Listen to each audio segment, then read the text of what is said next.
Okay so hello everybody. So अपन next बात करते हैं कार्बोहाइड्रेट के चैप्टर में। अपन नेक्स्ट जो आपके पास कार्बोहाइड्रेट है मोनोसेकेराइड यूनिट इसकी बात करेंगे, वो है आपके पास फ्रुक्टोज। जो फ्रुक्टोज होता है वो आपकी एक बहुत ही इम्पोर्टेंट कीटोस है। देखो, जैसे अपन ने बात की थी यहाँ पर कि जो मोनोसेकेराइड है, अगर आपके पास उसमें 6 कार्बन होते हैं और उसमें एल्डिहाइड ग्रुप होता है तो उसको अपन क्या बोलते हैं, एल्डोहेक्सोस हो रहा था। और आपके एल्डोहेक्सोस का जो एग्जांपल है वो था ग्लूकोज। उसी तरह से अपन बात करें फ्रुक्टोज, तो मैंने यहाँ पर आपको पहले भी बताया कि जो फ्रुक्टोज होता है ये आपके कीटोहेक्सोस का एग्जांपल है। मतलब क्या है कि आपके जो फ्रुक्टोज होता है इसमें कीटोन होता है क्रियात्मक समूह के रूप में, और उसके बाद इसमें टोटल कितने कार्बन मिलेंगे आपको? 6 कार्बन मिलेंगे। तो इसका नाम क्या हो जाता है? कीटोहेक्सोस। कीटोहेक्सोस की कैटेगरी का कार्बोहाइड्रेट है कौन? आपके फ्रुक्टोज। जो फ्रुक्टोज है उसको फ्रूट शुगर भी कहते हैं, या फ्रुक्टोज को लीवोलोस भी बोला जाता है। जैसे आप ग्लूकोज को क्या बोलते हैं? तो डेक्सट्रोज बोलते हैं अपन ग्लूकोज को, उसी तरह से फ्रुक्टोज को क्या बोलते हैं? लीवोलोस बोला जाता है। अब अपन बात करें तो आपको ये जो फ्रुक्टोज है वो कहाँ पे मिलेगा, हम थोड़ा जल्दी से डिस्कशन करेंगे। फ्रुक्टोज एक आपको मिलता है सुक्रोज में। सुक्रोज एक डाई सेकेराइड कार्बोहाइड्रेट है, और डाई सेकेराइड कार्बोहाइड्रेट में 2 यूनिट्स किसकी होती हैं? सुक्रोज में 2 यूनिट किसकी मिलेंगे आपको? फ्रुक्टोज की मिलेंगी। इसी तरह से आपके पास एक और इन्यूलिन। इन्यूलिन करके भी एक आपके पास कार्बोहाइड्रेट है। तो ये जो इन्यूलिन कार्बोहाइड्रेट है ये पॉलीसेकेराइड कार्बोहाइड्रेट। किस टाइप का कार्बोहाइड्रेट होता है? पॉलीसेकेराइड कार्बोहाइड्रेट होता है इन्यूलिन। और इन्यूलिन में भी आपको क्या मिलेगा? मोनोमर के फॉर्म में मिलता है फ्रुक्टोज। तो ये हो गया आपके फ्रुक्टोज का जनरल इंट्रोडक्शन। उसके बाद बात करें मैन्युफैक्चरिंग की कि फ्रुक्टोज का मैन्युफैक्चरिंग कैसे किया जाता है, फ्रुक्टोज को किस प्रकार से बनाया जाता है इंडस्ट्रियल लेवल पर। देखो, फ्रुक्टोज को इंडस्ट्रियल लेवल पर बनाने के लिए सुक्रोज का भी यूज करते हैं और इन्यूलिन का भी यूज करते हैं, और ज़्यादातर फ्रुक्टोज को बनाने के लिए इन्यूलिन का यूज किया जाता है। इन्यूलिन होता क्या है? ये आपको होता है C6H10O5। C6H10O5 n units of C6H10NO5। आपके पास जो C6H10O5 है उसकी n यूनिट, मतलब क्या है? इन्यूलिन क्या होता है? पॉलीमर होता है, और पॉलीमर में मतलब क्या होता है कि ये इसका मोनोमर है। C6H10O5 इसका मोनोमर है, और इसकी n यूनिट्स आपस में जुड़ी हुई होती है, जिससे किसका फॉर्मेशन होता है? इन्यूलिन का फॉर्मेशन होता है। अब इसका फॉर्मेशन कैसे होता है? इसका हाइड्रोलाइसिस कर लेते हैं। हाइड्रोलाइसिस। अब ये हाइड्रोलाइसिस किसकी प्रेजेंस में होता है? ये होता है आपके डाइल्यूटेड तनु H2SO4 की प्रेजेंस में इसका क्या होता है? हाइड्रोलाइसिस होता है। और इसका हाइड्रोलाइसिस से किसका फॉर्मेशन होता है? n unit of C6H12O6। और ये जो C6H12O6 है यहाँ पर देखो, ग्लूकोज और फ्रुक्टोज दोनों का फॉर्मूला सेम होता है, मॉलिक्यूलर फॉर्मूला। बस दोनों में डिफरेंस क्या होता है? एक में एल्डिहाइड होता है, एक में कीटोन होता है। तो ये किसका फॉर्मेशन हो गया? आपके फ्रुक्टोज का फॉर्मेशन। तो ये आपका सिंपल सा मॉलिक्यूल है क्या? फ्रुक्टोज। तो इस तरह से इसका मैन्युफैक्चरिंग होता है। अब यहाँ पे देखो, आपका जो फ्रुक्टोज है, अब आपको ये इन्यूलिन कहाँ से मिलेगा?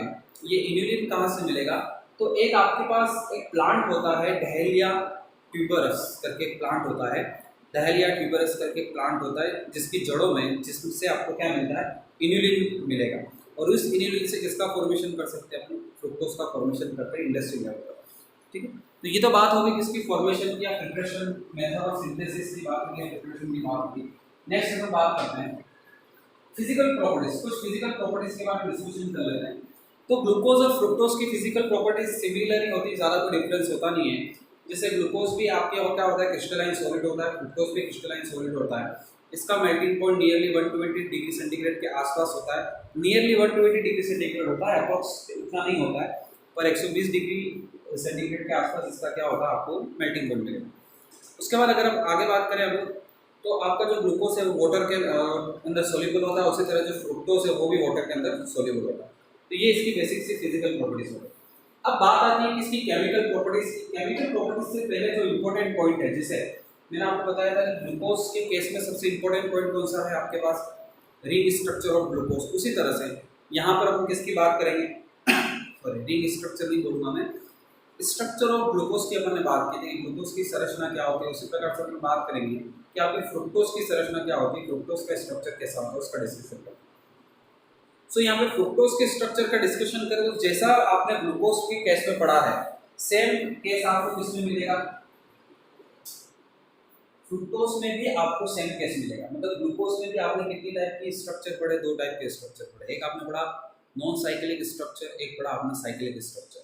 ठीक है, मतलब यहाँ पर भी सेम केस है, जैसे ग्लूकोज में हो रहा था कि कुछ ऐसी रासायनिक अभिक्रिया थी, कुछ ऐसे केमिकल प्रॉपर्टीज थी या कुछ ऐसे फिनोमिनास थे जो ग्लूकोज के नॉन साइक्लिक स्ट्रक्चर से समझ में आते हैं, और कुछ ऐसे फिनोमिना थे जो ग्लूकोज के साइक्लिक स्ट्रक्चर से समझ में आते थे। यहाँ पर भी सेम कहानी है, सेम स्टोरी है कि कुछ ऐसे फिनोमिना है या कुछ ऐसी केमिकल रिएक्शन है जो ये प्रूव करती है कि फ्रुक्टोज कैसा होता है, साइक्लिक स्ट्रक्चर होता है, और कुछ ऐसे फिनोमिना जो ये प्रूव करते हैं कि आपको ग्लूकोज फ्रुक्टोज कैसा होता है, साइक्लिक होता है।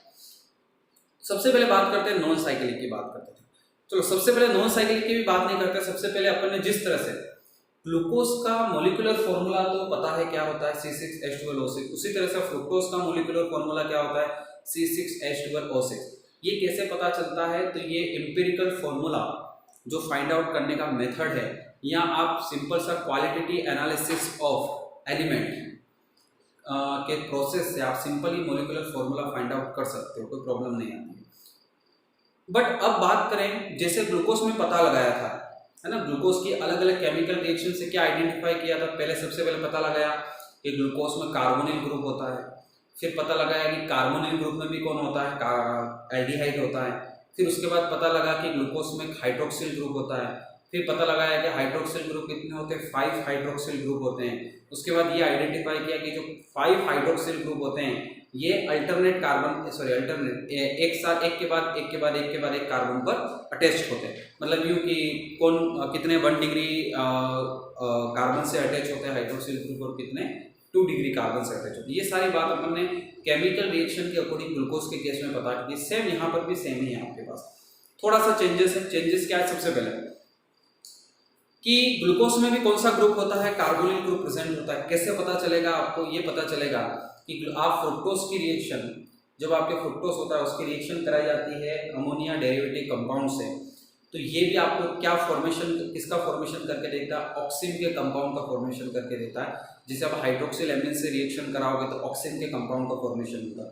मैं यहाँ यूँ कह दूँ कि आप अगर अमोनिया डेरिवेटिव से रिएक्शन कराते हो फ्रुक्टोज की, तो ये न्यूक्लियोफिलिक एडिशन सबसे एलिमिनेशन रिएक्शन शो करता है। तो इसका मतलब इस रिएक्शन से कंफर्म होता है कि आपके फ्रुक्टोज के अंदर क्या होता है, कार्बोनिल ग्रुप होता है। जैसे ये क्लियर होता है कि ग्लूकोज के अंदर कार्बोनिल ग्रुप होता है, वैसे same as it is reaction से आपको ये भी पता चल जाएगा कि फ्रुक्टोज के अंदर भी क्या होता है, कार्बोनिल ग्रुप होता है।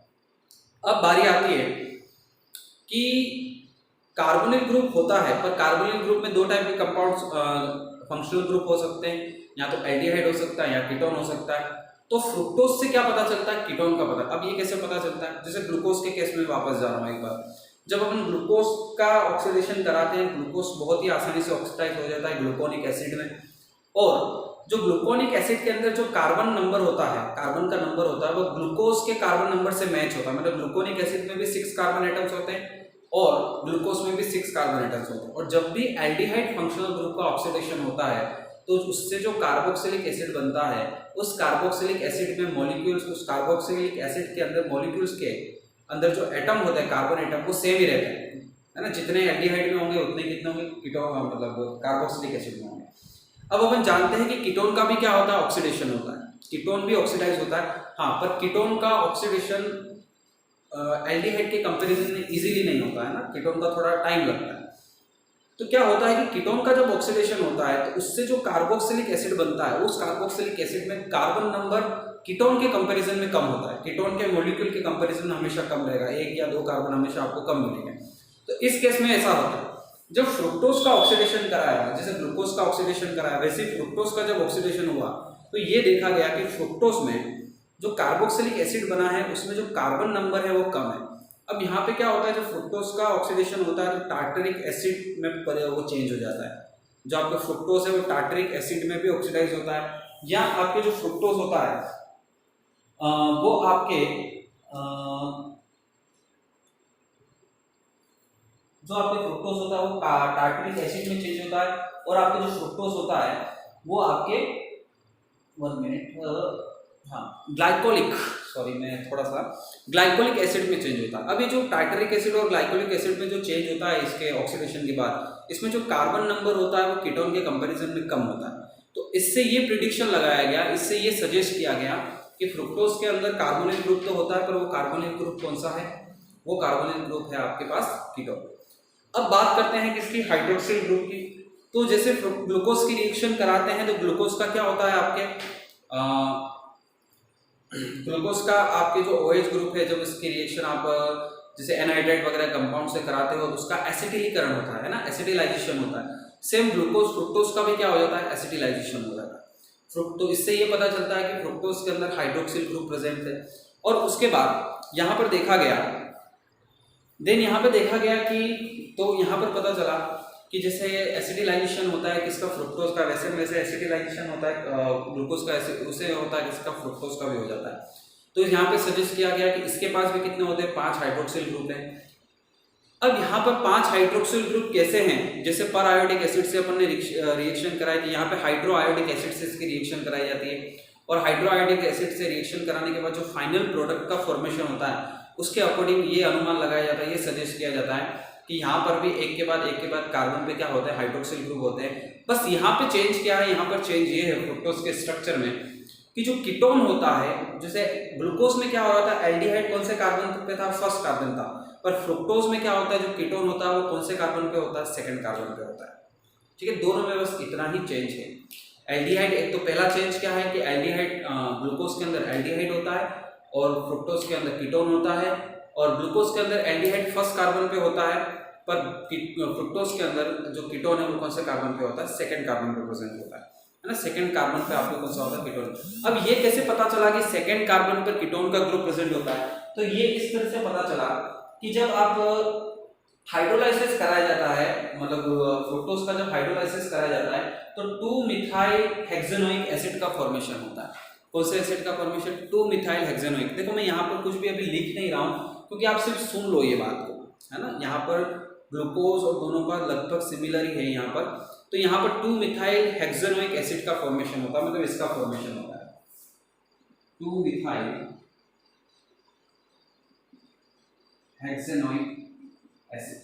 2-मिथाइल हेक्सेनोइक एसिड का फॉर्मेशन होता है। इसके फॉर्मेशन से ये बात कंफर्म हो जाती है कि आपका जो ग्लूकोज होता है, जो आपके फ्रुक्टोज होता है, उसमें जो कीटोन ग्रुप होता है वो कौन से पे होता है, सेकंड कार्बन पे होता है। ठीक है, तो इस तरह से ये पूरा प्रोसेस है, और इस तरह से आपकी क्या है, ये पता लगाया जाता है कि आपके पास के ग्लूकोज जो फ्रुक्टोज है उसकी स्ट्रक्चर किस टाइप से।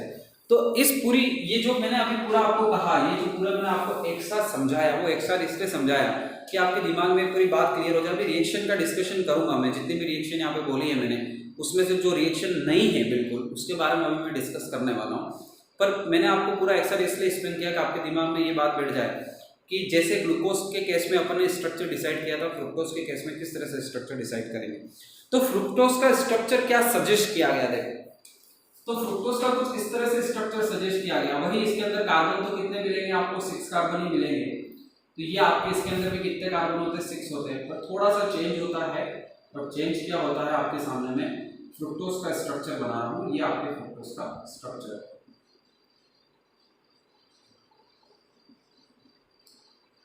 तो फ्रुक्टोज का इस तरह से या इस टाइप का स्ट्रक्चर सजेस्ट किया गया।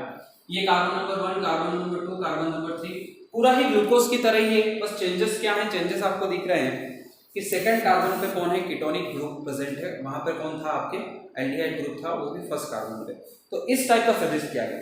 अब यहाँ पे थोड़ा अपन इस स्ट्रक्चर के बारे में डिस्कस करेंगे, फिर अपन जाएंगे रिएक्शंस के बारे में अपन डिस्कशन करेंगे।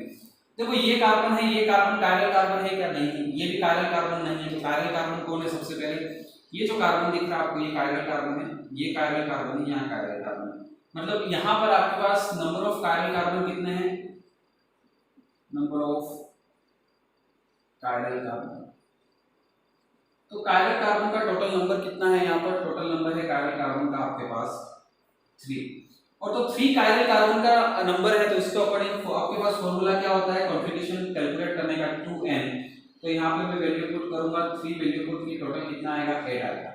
इसका मतलब आपके पास क्या है, टोटल आपके जो फ्रुक्टोज का जो मॉलिक्यूल है उसके कितने जो लीनियर मॉलिक्यूल है फ्रुक्टोज का जो असाइक्लिक स्ट्रक्चर है उसके टोटल कितने कॉन्फ़िगरेशन कितने विन्यास संभव है, 8 विन्यास संभव है आपके फ्रुक्टोज के। आपने देखा था ग्लूकोज के केस में ये कितने होते हैं 16 होते हैं, 16 अलग अलग टाइप के कॉन्फ़िगरेशन पॉसिबल है, यहाँ पे कितने हैं 8 टाइप के पॉसिबल है।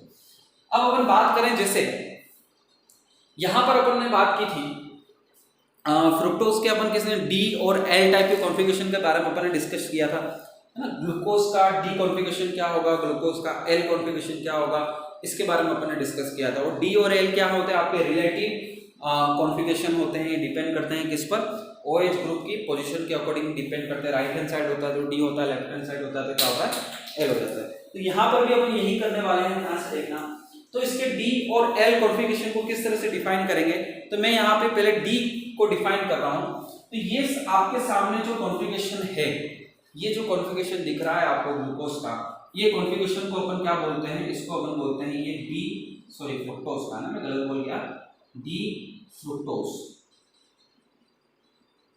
ये आपके कौन सा कॉन्फ़िगरेशन है, ये आपके फ्रुक्टोज का डी कॉन्फ़िगरेशन, इसको अपन कहेंगे, ठीक है। अब डी क्यों कह रहे हैं, सिंपल सी बात है कि आप ये वाला कार्बन देख लो और इस कार्बन पे ये जो OH है, ये OH कौन सी पोजीशन पे दिख रहा है आपको, राइट हैंड साइड दिख रहा है। तो राइट हैंड साइड कॉन्फ़िगरेशन इसलिए इसको डी बोल रहे हैं क्योंकि आप जानते हो अच्छे से, क्योंकि यहाँ पर जो डी और एल जो आपके नोमेनक्लेचर होता है, जो कॉन्फ़िगरेशन का नोमेनक्लेचर होता है वो ग्लिसरॉल्डिहाइड मॉलिक्यूल पे डिपेंड करता है। और ग्लिसरॉल्डिहाइड मॉलिक्यूल में जब वो OH left right hand side होता है तो उसको क्या बोल देते हैं, डी कॉन्फ़िगरेशन। तो ये आपके डी कॉन्फ़िगरेशन हो गया इसका, ठीक है। तो आई थिंक आपको ये बात समझ में आ गई होगी पूरी कि इसके कॉन्फ़िगरेशन के बारे में अपन ने डिस्कशन किया, ठीक है। और अगर एल कॉन्फ़िगरेशन की बात करो तो एल कॉन्फ़िगरेशन में क्या होगा, ये सिर्फ जो OH दिख रहा है आपको ये किधर पोजीशन पे आ जाएगा, इस पोजीशन पे आ जाएगा। तो ये आपके क्या हो जाएगा, एल कॉन्फ़िगरेशन हो जाएगा। तो आई थिंक आपको ये बात समझ में आ गई होगी। तो ये आपकी क्या है, डी फ्रुक्टोज है। यहाँ पर ज्यादातर अपन डी फ्रुक्टोज की बात करेंगे, इसलिए मैं डी फ्रुक्टोज को भी ज्यादा कंसिडर कर रहा हूँ, उसके बाद अपन एल की डिस्कशन करेंगे बाद में। अब यहाँ पर एक और बात कि आपके लिए जो फ्रुक्टोज का जो मॉलिक्यूल होता है, जैसे ग्लूकोज का जो मॉलिक्यूल होता है वो डेक्स्ट्रो रोटेटरी होता है। डेक्स्ट्रो रोटेटरी का मतलब क्या है कि वो प्लेन पोलराइज्ड लाइट को क्लॉकवाइज रोटेट कर देता है। जो ग्लूकोज का मॉलिक्यूल है वो प्लेन पोलराइज्ड लाइट को क्लॉकवाइज रोटेट करता है। उसी तरह से आपका जो फ्रुक्टोज का मॉलिक्यूल होता है ये आपका प्लेन पोलराइज्ड लाइट को, जो PPL होता है, PPL को कहाँ पे रोटेट करता है, ये रोटेट करता है राइट हैंड, ये रोटेट करता है लेफ्ट हैंड साइड। यहाँ पे यूं कह दूं कि ये एंटी क्लॉकवाइज रोटेट करता है। कौन सा रोटेट करता है, एंटी क्लॉकवाइज रोटेट करता है। मतलब है कि फ्रुक्टोज का जो डी कॉन्फ़िगरेशन होता है, फ्रुक्टोज का जो ग्लूकोज का जो डी कॉन्फ़िगरेशन होता है, ध्यान से सुनना है ना, एल की बात नहीं कर रहा हूं मैं, ग्लूकोज का जो डी कॉन्फ़िगरेशन होता है ये प्लेन पोलराइज्ड लाइट को डेक्स्ट्रो रोटेटरी होता है, वो मतलब प्लेन पोलराइज्ड लाइट को क्लॉकवाइज रोटेट करता है। फ्रुक्टोज का जो डी कॉन्फ़िगरेशन होता है वो आपके यहाँ पे जो डी फ्रुक्टोज होता है वो प्लेन पोलराइज्ड लाइट को एंटी क्लॉकवाइज रोटेट करता है। मतलब ये जो डी ग्लूकोज होता है वो कैसा होता है, लीवो रोटेटरी होता है। क्या होता है, लीवो रोटेटरी ये होता है। इसलिए आप ग्लूकोज को क्या बोल रहे हो, लेविलॉस भी बोल रहे हो। मैं पहले आपको बताया ग्लूकोज को क्या बोला जाता है, लेविलॉस भी बोला जाता है। वो इसलिए बोला जाता है कि ये लीवो रोटेटरी मॉलिक्यूल होता है। और मोनोसेकेराइड यूनिट में, मोनोसेकेराइड जो होता है आपके पास उसमें ऑक्टोगोस, यही एक ऐसा फ्रुक्टोज है जिसका जो डी कॉन्फ़िगरेशन है वो क्या करता है, प्लेन पोलराइज्ड लाइट को एंटी क्लॉकवाइज रोटेट करता है। तो आई थिंक आपको ये बात इतना समझ में आ गया होगा। नेक्स्ट डिस्कशन में नेक्स्ट वीडियो में करूंगा।